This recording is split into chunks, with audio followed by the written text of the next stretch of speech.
பொய்யான மயிலேறும் காட்சி எழுயாவும் ஒளி வீசும் தெய்வாம்சமே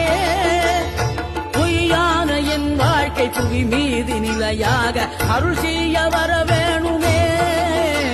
நீ அருள் செய்ய வர வேணுமே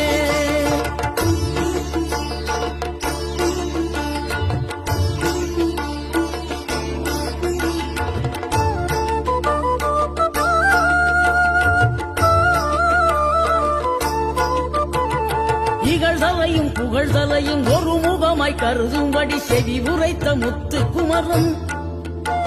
நீ வறுமையையும் வளமையையும் சமநிலையை உணரும்படி மதி கொடுத்த செல்வ குமரன் தடை நூறு